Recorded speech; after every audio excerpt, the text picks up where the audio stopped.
Cell phones may be more prolific today than people, but that hasn't stopped someone as high-profile as singer and guitarist Jack White from steering clear of them.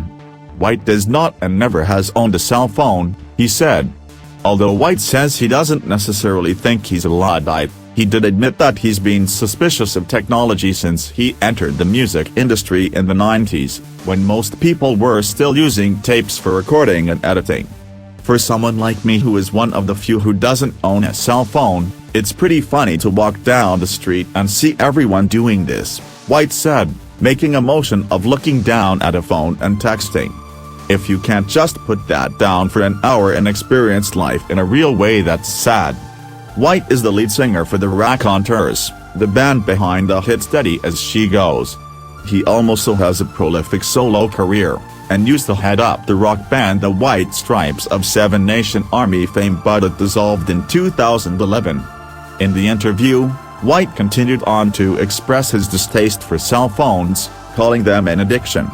His dislike for them extends to the role they play during his concerts, when he's up on stage and sees the crowd looking down at their phones or holding them up to record the performance.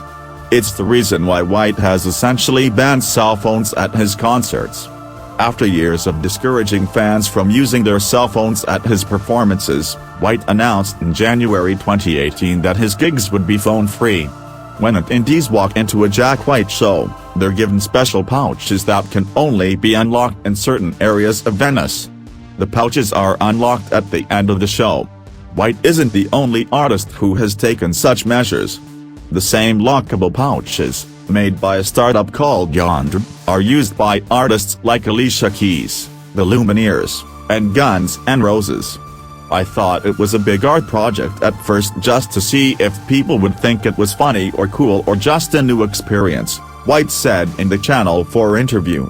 To my surprise and to everyone around us' surprise, everyone loved it, and we've been doing it now for over a year.